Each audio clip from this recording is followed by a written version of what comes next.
Alexis pour son mot d'intervention. Merci. Mesdames et messieurs, pour l'année 2014, ce sont 28 organisations ivoiriennes qui ont accueilli des volontaires français dans une diversité de secteurs. Je citerai sans être exhaustif l'éducation et la santé, la protection de la mère et de l'enfant, la lutte contre les violences basées sur le genre, la formation, la microfinance, les activités génératrices de revenus, la réhabilitation, la protection de l'environnement et de la biodiversité, mais aussi l'agriculture. En 2014, en Côte d'Ivoire, vous avez des structures qui sont identifiées, qui ont accueilli des volontaires français.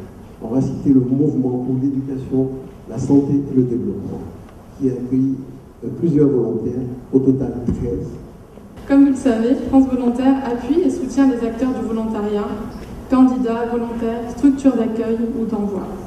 Grâce à la promotion de cette forme d'engagement, grâce à l'animation du réseau des volontaires, grâce à leur accompagnement, France Volontaire est devenue un acteur incontournable de la coopération entre la Côte d'Ivoire et la France.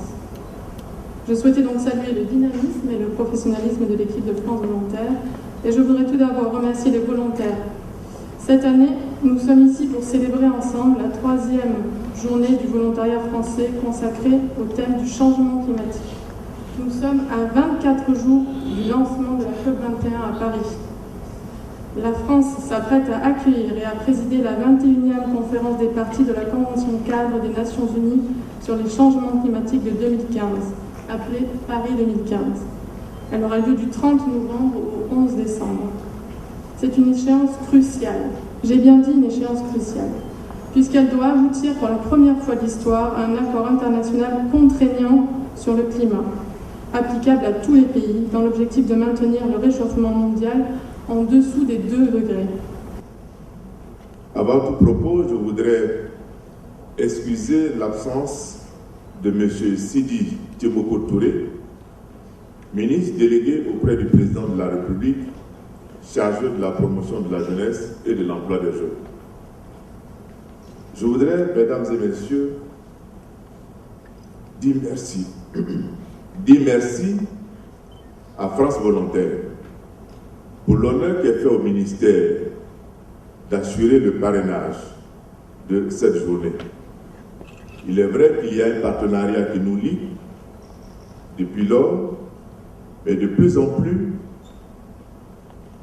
ce partenariat devient opérationnel. Opérationnel à ce que nous avons mis en place, ou nous sommes en train de mettre en place, un programme national de volontariat, un programme national de volontariat ouvert à la jeunesse de Côte d'Ivoire. Qu'elle nous présente. Merci.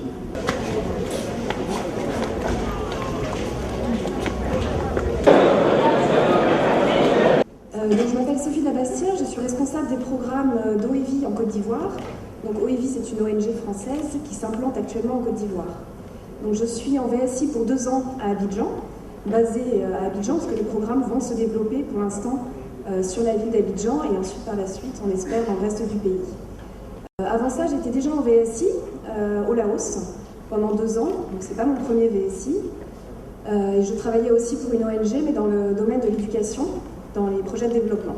L'ONG Vision et Partage International, anciennement les Amis de Mans, parce que nous avons commencé nos activités dans la région de l'ouest de Côte d'Ivoire. Nous travaillons dans le cadre de la santé, où nous faisons des infrastructures de santé en zone rurale. Nous travaillons beaucoup en zone rurale, donc nous faisons déplacer les volontaires dans les villages où nous travaillons.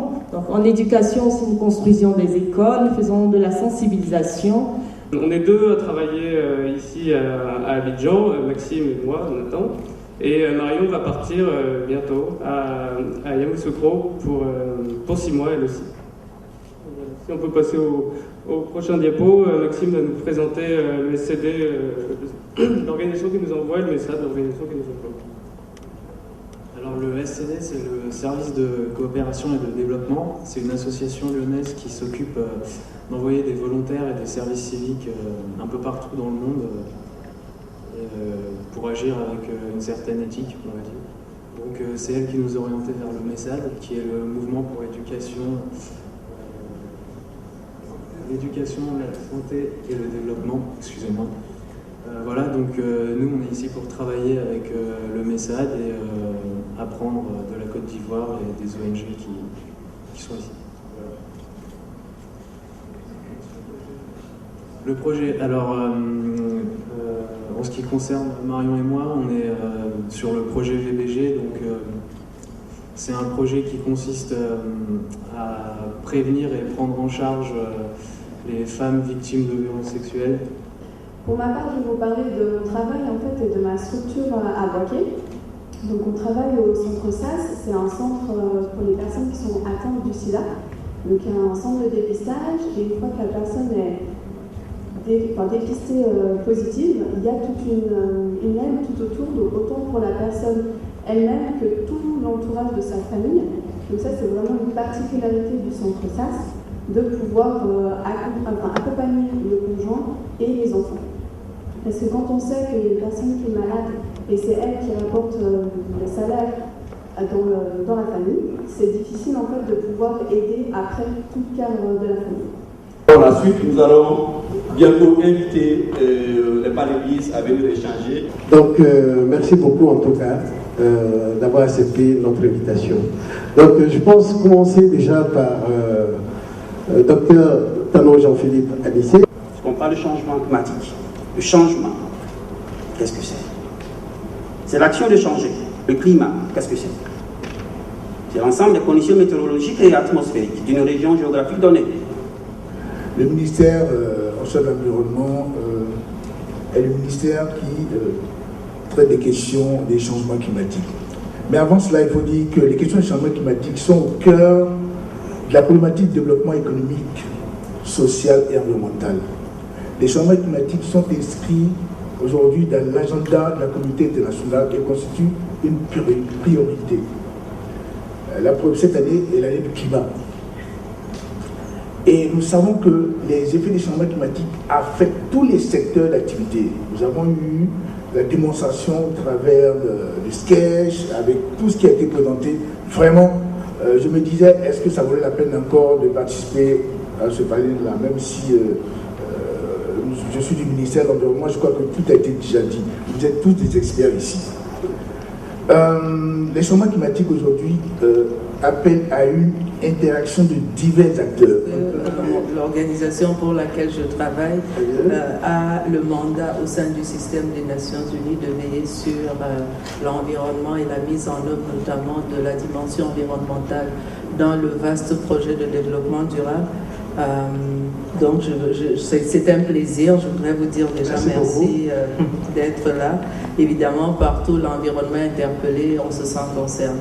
Ce que je retiens de la journée, je pense déjà que le volontariat c'est quelque chose d'essentiel parce que ça forme la jeunesse, ça forme les mentalités, en même temps que ça vous donne une expérience de vie dans des domaines particuliers. Je suis dans le domaine de l'environnement, nous travaillons beaucoup avec les volontaires du domaine de l'environnement parce que la jeunesse a un dynamisme important. C'est une énergie qu'on n'utilise pas souvent, qu'on ne met pas souvent en contribution, alors qu'il peut faire bouger les lignes énormément. Donc je pense que des journées comme celle-ci devraient être renforcées. Aujourd'hui, la question des changements climatiques, elle a dépassé, docteur, vous m'excuserez vraiment, le niveau scientifique. Les chercheurs ont déjà tout prouvé, ils ont déjà tout démontré. Aujourd'hui, c'est le moment de l'action. Et le moment de l'action, la jeunesse engagée. Et le moment de l'action fait appel à des décisions courageuses. Cette journée, c'est de féliciter d'abord les organisateurs pour avoir donné cette occasion au monde associatif, aux chercheurs, ainsi qu'aux ministères qui investissent dans le milieu de l'environnement de s'exprimer. Retenir l'essentiel de cette journée, je retiens pour l'essentiel de cette journée qu'ensemble nous devons contribuer à la préparation de la COP21.